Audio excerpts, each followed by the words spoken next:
Am I audible? Yes, Yes, sir. Okay. Uh, in the last class, just 1 minute. Start recording. sir, I have started the recording. Oh, you have started. Okay, fine. Thanks. Okay. In the last class, we have discussed that different types of asymptotic notations like big O, big omega, big theta, and small o and small omega. So I think you have no doubt about it. If you have any doubt, you can clarify. Is there any doubt?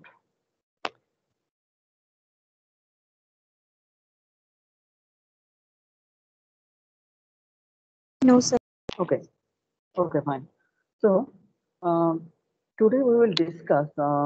We have first I will mention something that I have missed few classes in last few weeks, so I need some extra classes. So I will talk to your CRs so that we can arrange some classes in your free time.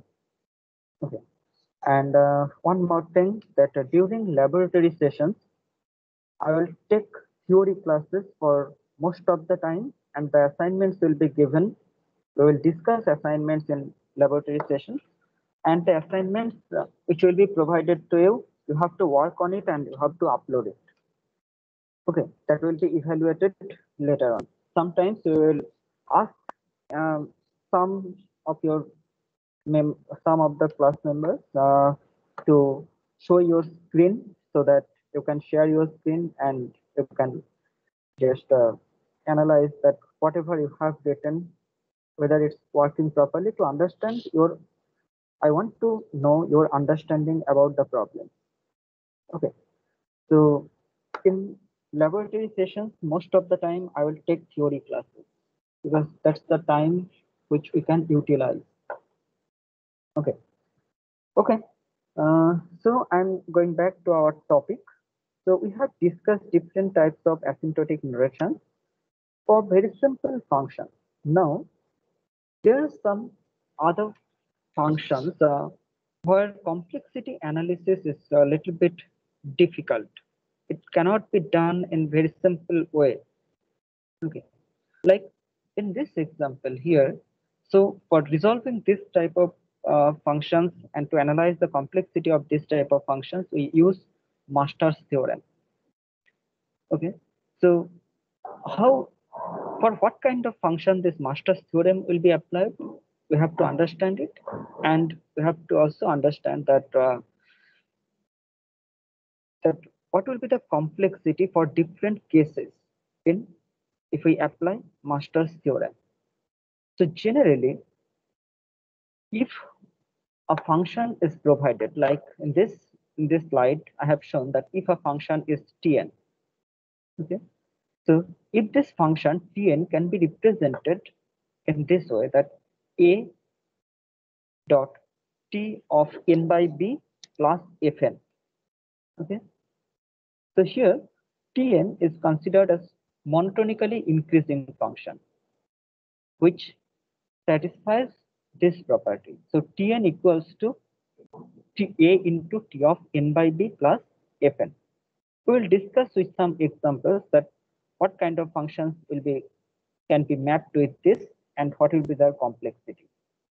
Okay. I will discuss each and every case with one example.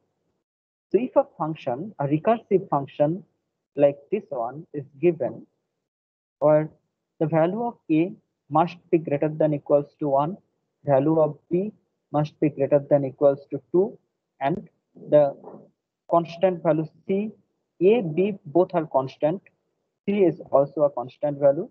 So if the value of C is greater than 0, then the complexity of this function can be represented as big theta of this. Okay, so we have to understand that what will be the complexity of this function. So here, if this function is given, this function Tn is given, first you have to check the value of A and B to the power D. Okay. So the value of a and b to the power t will be checked. If a is less than b to the power t, then complexity of this function will be big theta of n to the power t.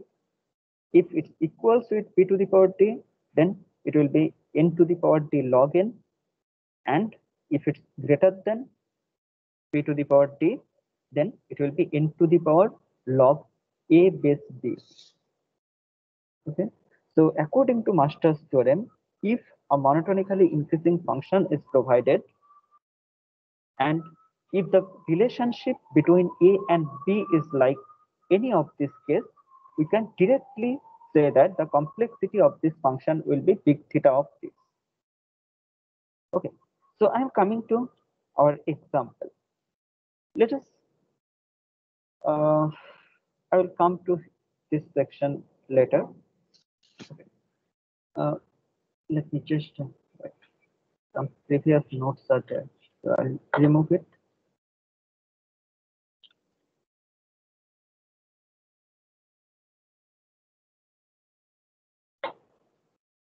Okay. So let us try to understand with the first example. Say this function Tn is given. So Tn equals to T of n by 2 plus half n squared plus n. Okay. So what are the values if we compare it with the given function? So given function means, sorry, the given function is this one. So Tn equals to a into T of n by b plus Fn. Okay. So if I compare it with this one, then what is the value of this? What is the value? So a equals to 1 because this Tn equals to 1 into T of n by 2 plus 1 upon 2 n squared plus n. So here a equals to 1. This function T of n by 2 is multiplied by 1. What is the value of b? B equals to 2. As in the given function, it was n by b. So b equals to 2. What is d? D is basically the remaining function Fn. So it should be, you can apply Master's theorem if this given function is polynomial. So according to the definition, if t of n, if t of n equals to 1 into t of n by b. So as the given function is t of n, so basically it's a into t of n by b, sorry, plus fn plus fn. So this fn is basically this function. Okay. So fn equals to 1 upon 2 n squared plus n. So this one is fn. Okay. So what is d? D is basically the complexity, the highest power of this polynomial function fn. So what is the highest power of this polynomial function? This polynomial function is the highest power is 2. So that's why d equals to 2.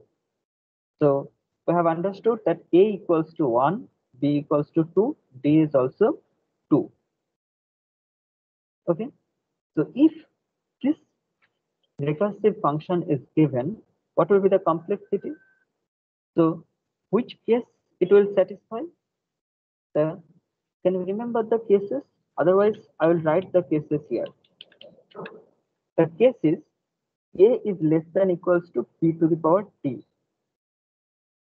Okay. If a is less than equals to less than b to the power t, then its complexity will be big theta of n to the power t. So here, what is the value of this? A means 1, it's less than b to the power t. So it's less than 2 to the power 2. So obviously this condition is true. If this condition is true, the complexity of this function Tn is basically big theta of n to the power t. So here the value of t is 2. That's why the complexity is big theta of n square. Okay. So if a function is given, then we can apply Master's theorem if the function is in this form. So if the function t of n, so if the function t of n can be represented as a into t of n by b plus fn, where fn is a polynomial function. Okay. Now, if we consider the next case, say this one is the given function. So here, what is the value of a? A is this one. The b is this, and this is the fn. So fn equals to basically root over n. So that means n to the power half plus 42. This is the function fn. So fn equals to this. So fn equals to this one. So if fn equals to this one, then what is the value of d? D equals to half.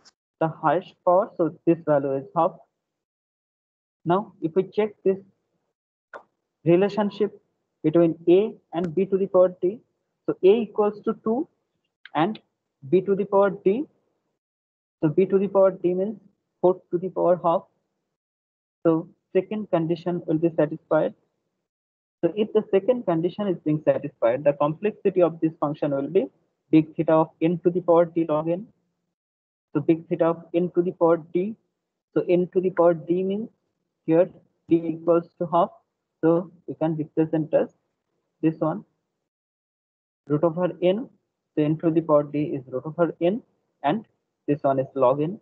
So root over n log n is the complexity of this function. Okay. Now, if we come to third case, where a is greater than b to the power t, let me take another example. So here a equals to 3, t equals to 2, and what is the value of t? So it's n to the power 1. So a is greater than p to the power t because 3 is greater than 2 to the power 1. So if 3 is greater than 2 to the power 1, then the complexity of this function will be the third case of Master's theorem. So here complexity can be represented as Tn equals to big theta of n to the power log a base b. So n to the power log a means 3 and b means 2. So it will be the complexity of this function. Okay. So in case of Master's theorem, you have to remember 3 conditions at this moment. But in Master's theorem, there are some other conditions also. We are not going to discuss those things because the things are not included in your syllabus. So according to Master's theorem, you have to remember 3 cases.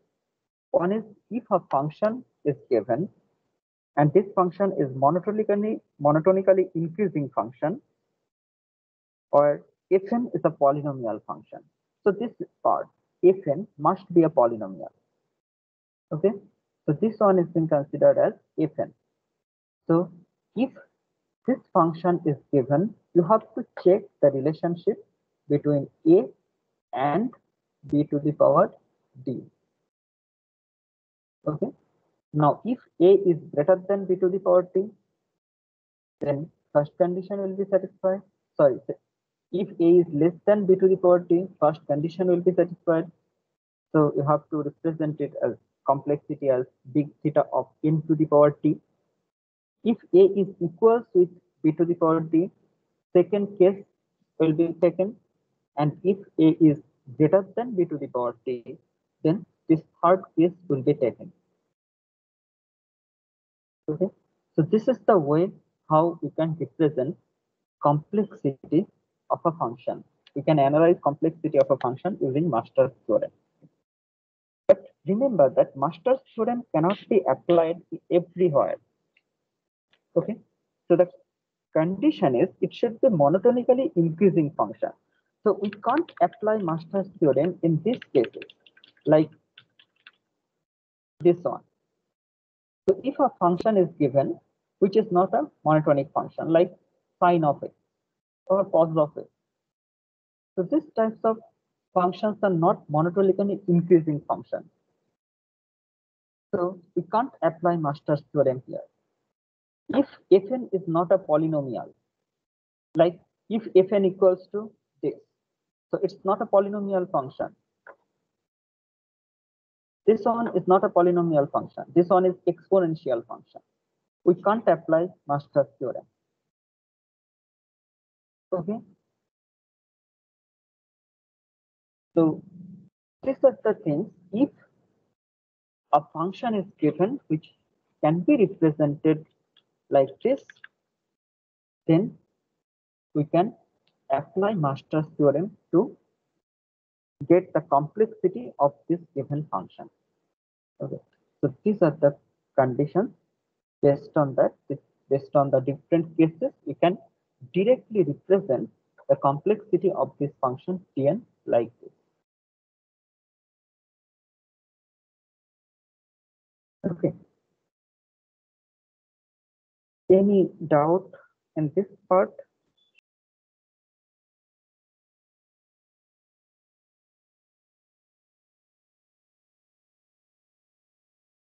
Hello? Yes. Anyone? Do you have any doubt that if a function is given, now can you apply Master's theorem to represent its complexity? If you have any doubt, we may discuss.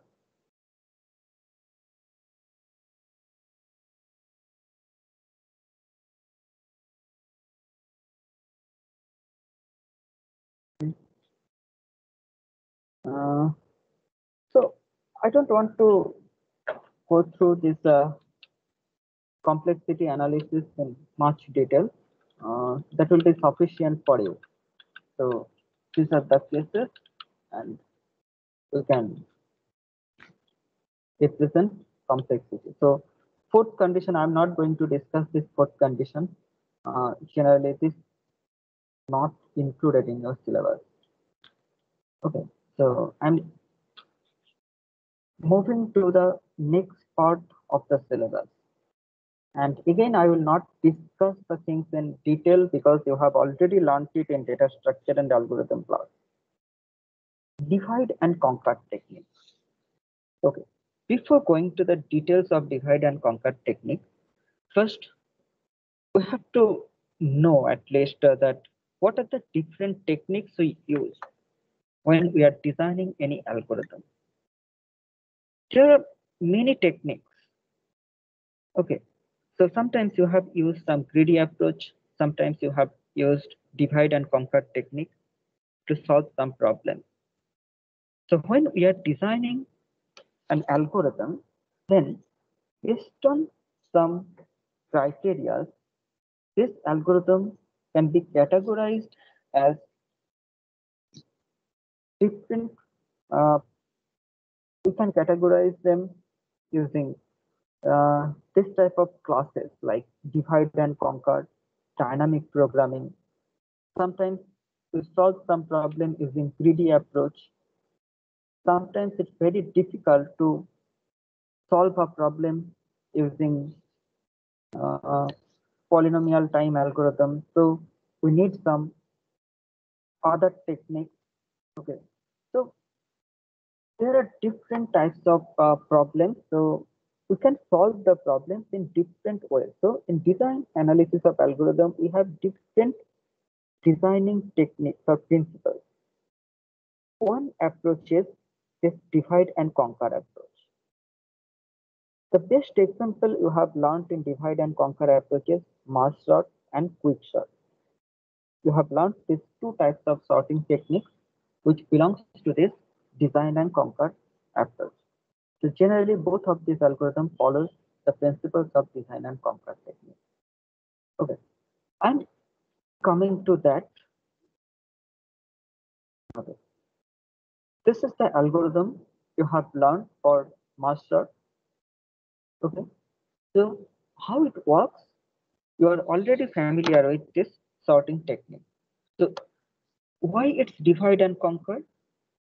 Conquer means uh, conquer means I'm discussing with this with respect to this problem. Okay. So here, if an array is given, so this one is a subpart of an array. Now, to solve this problem, like the purpose of this algorithm is to sort the elements in increasing order. So if we want to sort these elements in increasing order, then generally using bubble sort, when we are sorting them, the complexity, we know that the complexity of bubble sort technique is big O of n squared. Okay. Now, in merge sort, the complexity is being reduced to big O of n log n. Okay. So we are reducing it to big O of n log n. So how this improvement can be achieved? So we are using a different technique here. So in merge sort, if an array is given, we are splitting this array into two nearly equal halves. Okay. So why we are saying that nearly equal halves? Because in this section, how many elements are there? 2, 3, 4, 8 elements are there. In this subarray, we have 8 elements. Okay. So if we divide these 8 elements into two halves, then each and every half will contain 4 elements. But if the number of elements in a subarray is 9, then it's not possible to divide it into two subarrays having 4.5 and 4.5 elements. We can't fit an element. So what we will do? So we will try to divide it into two nearly equal halves. One half, one half may contain 8 elements and one half may contain 5 elements and another half may contain 4 elements. So that's why we are saying that we are trying to divide it into nearly equal halves. After dividing that subarray into nearly equal halves, now each and every sub problem. So if a problem is given having n number of elements, we are dividing it into two nearly equal halves. Each and every half will be solved individually. Okay. So first half will be solved, then second half will be sorted. Finally, during conquer process, we are going to merge it. So the sub problems which are independently solved, those sub problems are to be merged to get the final solution. Okay. So if we divide it into these two equal halves, then each and every individual half will be sorted. Then this sorted subarrays will be merged or it will be conquered to get the final output so that finally the array which is being generated is sorted. Okay. So that's why this process is divide and conquer process. So how long we run this algorithm? So generally, if we consider a tree, so we can represent this one as a tree structure. So if n elements are given, so during divide process, I should not use this array in upward direction. So during divide process, how it will be splitted? So in first half, some elements will be there. In second half, some elements will be there.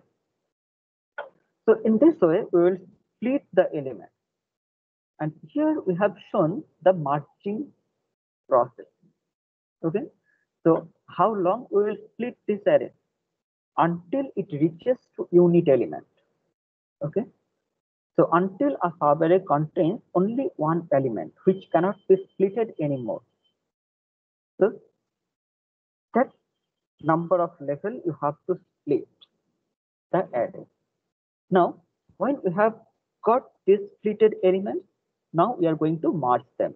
So when we are going to merge them, then two elements will be compared, then they will be sorted. So this subarray is sorted now. Similarly, in another case, here this subarray is sorted. So when we are going to merge these two subarrays to get the result, so we will compare first element with the first element.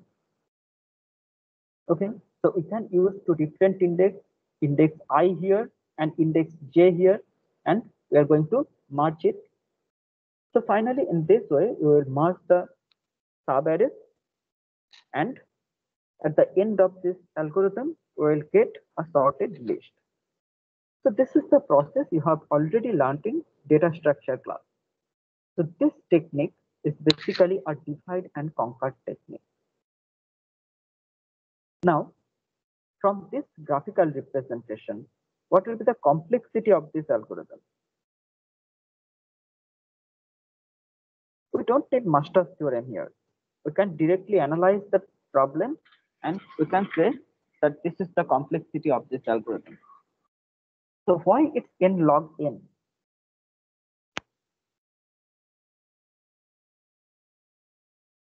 Hello.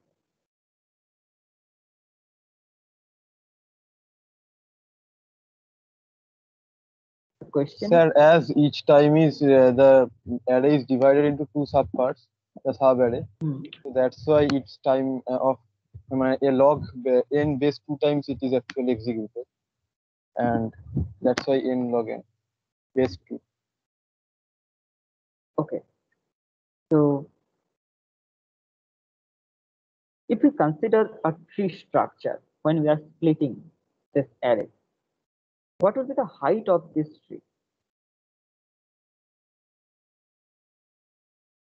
If we split an array in this way, what will be the height of this tree?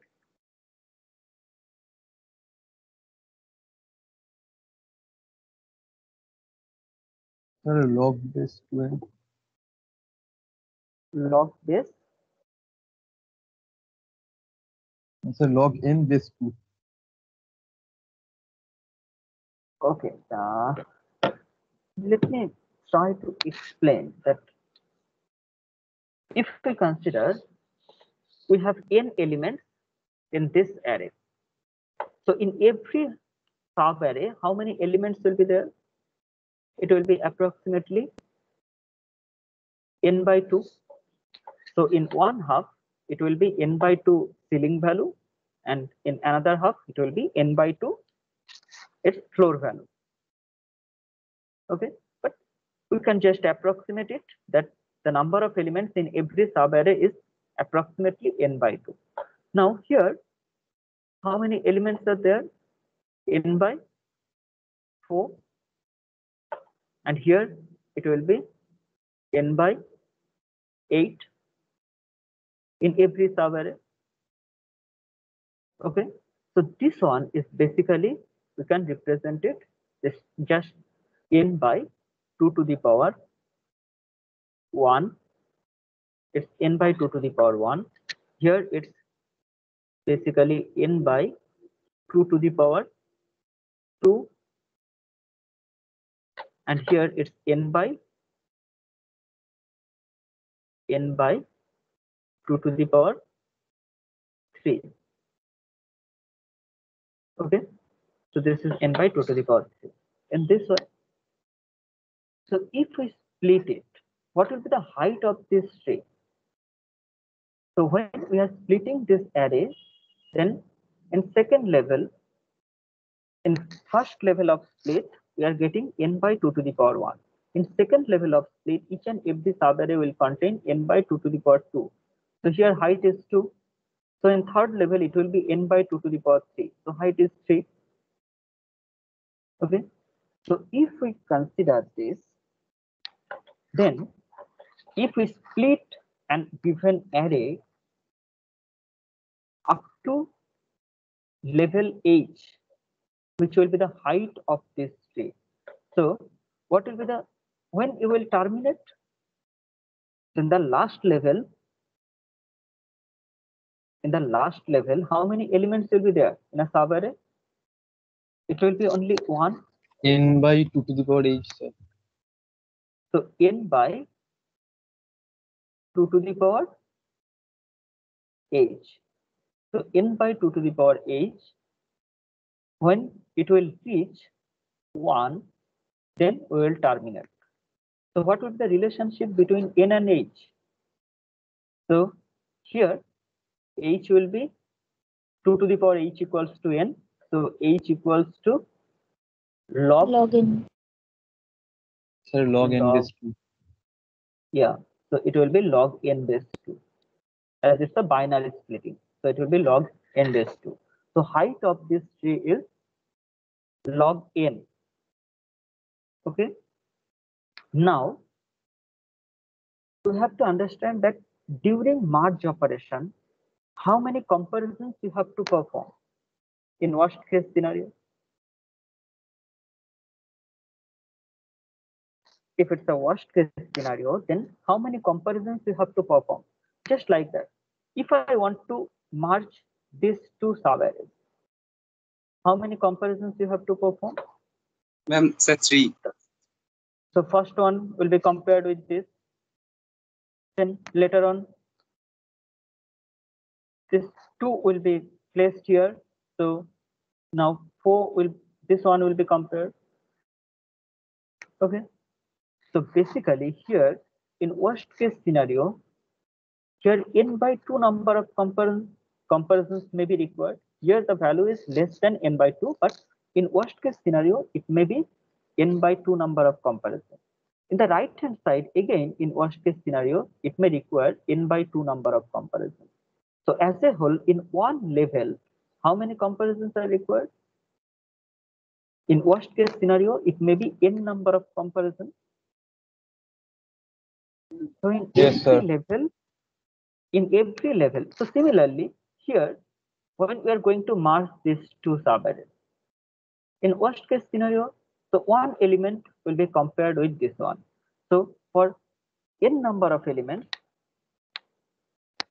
approximately in worst case scenario, n number of comparisons are required. So if n number of comparisons are required for merging operation, then in every level, in worst case scenario, approximately n number of comparisons are required. So what is the height of this tree? Height of the tree is h. So in every level, if n number of comparisons are required, then total number of comparisons required is n multiplied by h. This is the total number of comparisons which is required. Yes, sir. Okay. In every level, n number of comparisons are required, and we have h number of levels. So n into h number of comparisons may be required in worst case scenario. But h is not an input. What is the given input? N is the input. So n is the size of the array. So h, we have taken h as some value to calculate height of the tree. So during complexity analysis, we have to represent it in terms of n. We can't use h. Okay. So what will be the complexity? So we need to replace h by, what is the relationship between h and n? H equals to log n base 2. So h will be replaced by log n base 2. Okay. The complexity of this algorithm will be represented as big theta of n into log n base 2. You have already learned this technique in data structure and algorithm. Okay. So that's why I'm not going to discuss the algorithm in detail, because you are already familiar with it and we don't have sufficient time in this semester to discuss each and every topic in detail. But the paper is very important for your career. But you know that the semester is, the duration is only 3 months. So you have to complete the whole thing within 3 months. Okay. So is it clear to you? Yes, sir. Okay, Yes, sir. fine. So I'm going to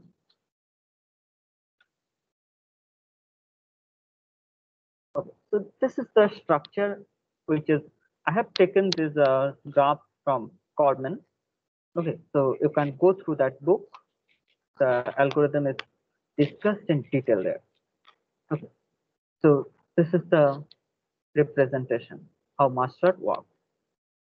Okay, now I'm coming to quicksort algorithm. You are already familiar with quicksort algorithm also, so I'm not going to discuss the algorithmic logic. Instead of that, I will try to repeat the thing how to analyze complexity of a quicksort algorithm. Okay. You know that the basic difference between merge sort and quicksort is, in case of merge sort, we are splitting the array into two nearly equal sub halves. Okay, if a problem is given having n number of elements, then we are trying to divide it into two halves. Okay, but two halves having approximately same number of elements. It will be n by 2 ceiling value in one side and n by 2 floor value in other side. But in case of quicksort, we are placing an element in its appropriate position. In every iteration, we are placing an element in its appropriate position so that all the elements in the left hand side is less than this and all the elements in the right hand side is greater than this. But it's not possible. And later on, what we will do, we will try to split the array from that position. Okay, so we will put one element in its appropriate position, then it's left the elements in the left hand side. The elements in the left hand side will be split in one sub problem, and elements in the right hand side will be taken in another sub problem. Now, here we don't have any control that in the left hand side, the number of elements present in the left hand side will be equal with the number of elements in the right hand side. So split operation is not balanced at all in quicksort.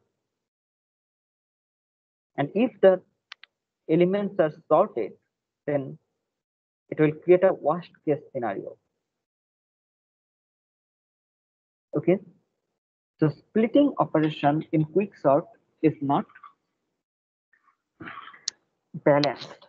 So if it's not balanced, then we can't represent it as a binary tree, but it will not be height balanced binary tree like you have learned in AVL technique. Okay, so you have using AVL rotation, you have balanced the height of the tree, but it's not applicable in this case. Okay, so if we have n number of elements in the given problem, we have n number of elements, it may happen. This is a case we have considered here, or we are saying that in one half, n to 1 split is being performed. Okay, so in one half, 90% elements are there, and in another half, only 10% elements are there. So if we consider this case, what will happen? So if n number of elements are there, so in the left hand side, in one sub problem, we have n by 10 number of elements. And in another sub problem, we have remaining elements. So 9 by 10 into n number of elements. As a whole, this is n number of elements. So again, if it is being splitted, the left sub array is being splitted into this 1 by, so 10%, 10% of this, that means 10% of this means what?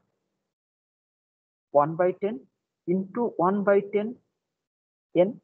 So it will be 100, 1 by 100 n number of elements in the left hand side or this subarray, and 90% or remaining elements in the right subarray. So in this way, if it is being splitted, Similarly, for this subarray, when we are splitting it, it will be n by 100 n and the rest of the element. So it will be 90% of this. So 90% of this means 90, it will be multiplied by 90 by 100. So it will be 81 by 100 n. So in this way, it will be splitted. So if we split it in this way, what will be the smallest distance of the leaf? So when we have only one element here, then it will stop. So what will be the height of this part? It will be log n base 10. And what will be the height of the longest path? What will be the height of this longest path? This one. This height of this longest path will be log n base 10 by n. That will be the height of this longest path. Okay. So if we use this technique, then what will be the complexity of this? Okay. So in case of balance partitioning, the complexity will be different, but if we consider the running time of this algorithm, basically the running time of this algorithm will be, in worst case scenario, it will be big O of n square. Okay, the running time, the worst case scenario, what can be the worst case scenario? If we split it in this way, like we have some elements and we are splitting it, like the element which is being placed in its appropriate position is being placed here. So what will happen? So in one half, n minus 1 number of element will be present, and in another half, there will be 0 element. So if we represent it using recurrence relation, then Tn can be represented as, in one subarray, it will be T of n minus 1 number of element, and in another subarray, it will be T of 0. Okay, plus for this comparison, when we are trying to find the appropriate position of an element, it will take, in worst case scenario, it will take n minus 1 number of comparison. So the complexity of this polynomial function for splitting purpose will be big theta of n. Okay, so if the number of comparison is n minus 1, the complexity of this function is big O of n, or big theta of n. So if we consider this recurrence relation, then the complexity, if you expand it, sorry, this one should not be 2 here, it should be n square. Okay, so if we represent this recurrence relation, then the complexity will be, you can expand it. So if you expand it, the complexity of this function will be big O of n square. So in worst case scenario, it will be the running time of this algorithm is big O or big theta of n square. Okay, so what will be the best case scenario? The best case scenario will be, instead of splitting this array into unbalanced partition, if we can split it into two halves having, so one half contains n by 2 number of elements, and in another half it will contain, it will be, in another half it will be n by 2 number of elements again, plus the theta of n.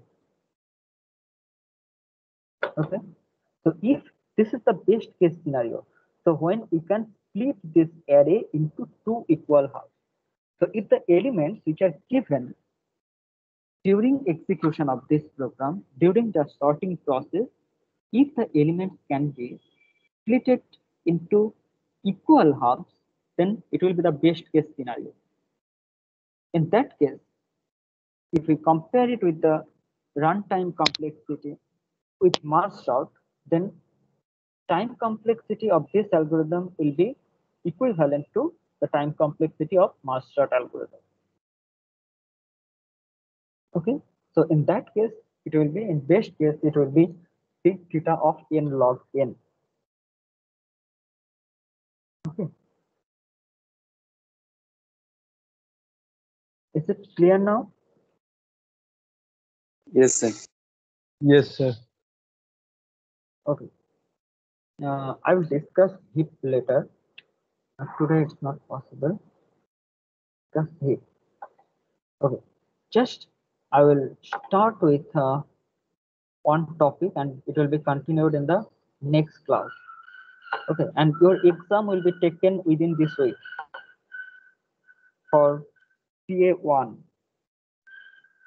We have already been notified by the university that we have to submit the CA1 marks. So we will take exam within this week. So today is Wednesday. So probably Friday or Saturday, CA1 exam will be taken. Okay. So let us try to understand that. So divide and conquer technique is well known and you are already familiar with because you have learned those things in this data structure class. Now we are going to discuss a different design technique, and this one is dynamic programming. Before going to the details of dynamic programming, if I say that okay,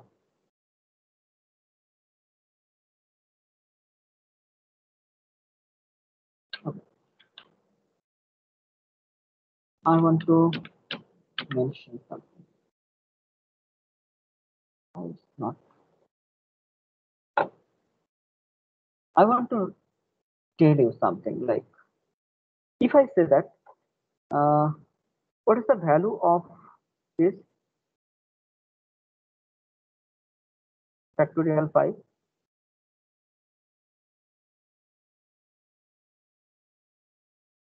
What is the value of factorial 5? 120.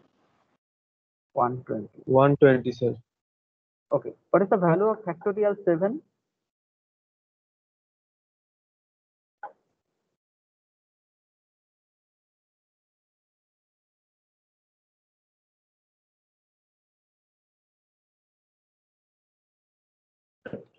Six factorial into 7. 6 Sir, factorial. 5040, I think. Okay. If I say first, okay, forget about everything, whatever I have mentioned. If I ask you that, what is the value of factorial 10? You have to calculate a lot. You have to multiply 9 numbers starting from 2 to 10. Now, if I say that, so once I have asked you that, what is the value of factorial 7? Once you have calculated it, now you have already calculated the value of factorial 7. Now, if I ask you, what is the value of factorial 10? Then you will multiply this result with 8, 9, and 10.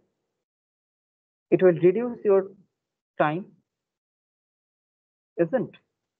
Once you have calculated something, if Yes, you can sir. memorize it, then the next calculations will be easier. So if you know the value of factorial 7, when you are going to calculate factorial of 10, that will take less time because you have the value of factorial 7. So this is the importance of memorization. Okay. So in solving some problems, sometimes we require this type of memorization. Okay.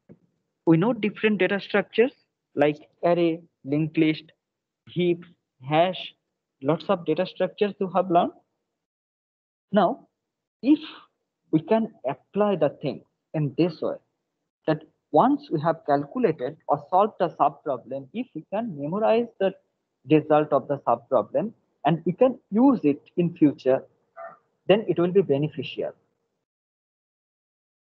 That's one of the prime objective of this technique. So in dynamic programming, memorization is needed. So when we are solving a problem, if we use memorization, this is one of the important feature of dynamic programming, but it's not the sufficient feature to say that this one is dynamic programming. Okay, so this is one criteria. Along with this, we have some other criteria also. We'll discuss it in the next class. So in dynamic programming, one important thing is memorization. Okay. Another problem is, in case of merge sort, I'm just comparing it as you are familiar with divide and conquer technique. So if a problem is given, which can be divided into sub-problems like merge sort, quick sort, we are dividing the problem into sub-problems, and each and every sub-problem is being solved individually. They are being solved independently. And during conquer operation or merge operation, we are combining the results of the sub-problem to get the final result. The same technique will be used here. Okay, so if we have a problem which can be divided into sub-problems. Okay, so one criteria is a problem is given which can be divided into sub-problems.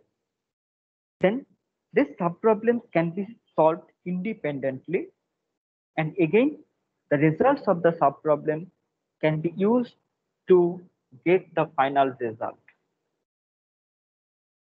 Okay, and in this case, if we use memorization, then the technique will be dynamic programming.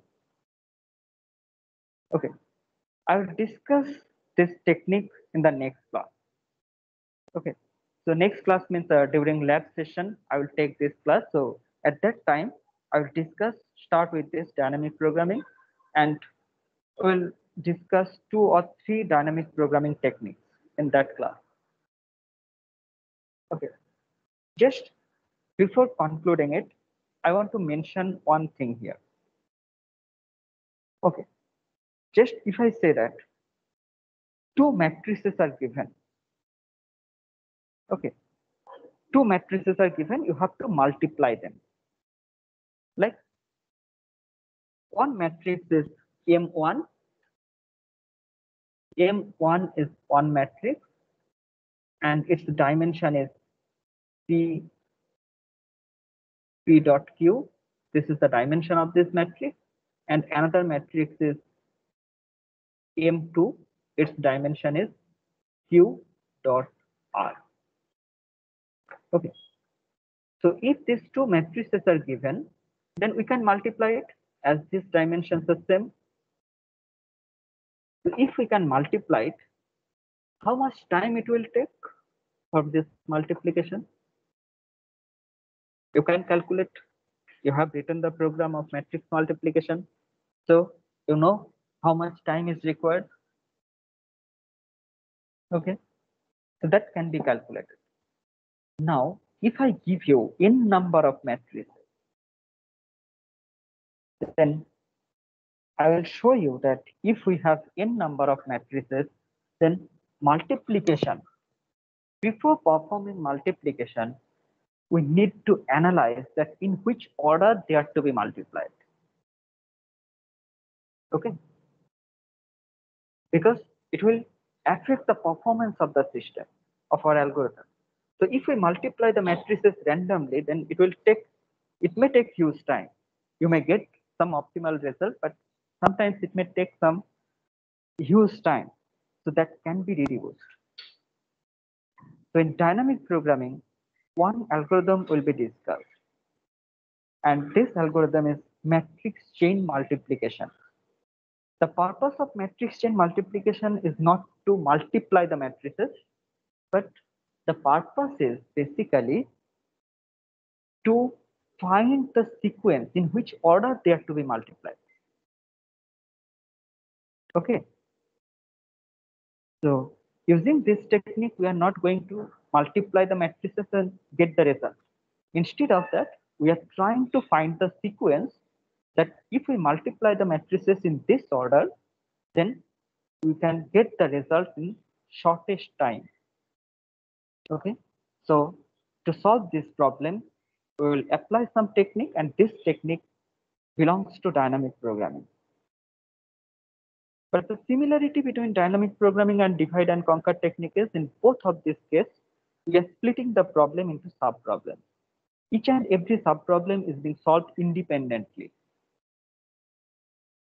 In divide and conquer method, like merge sort, quick sort, in those techniques, the individual sub-problems, solved sub-problems are being merged to get the final result.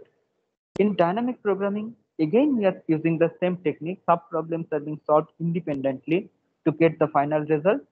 But in divide and conquer method, we are not using any memorization technique.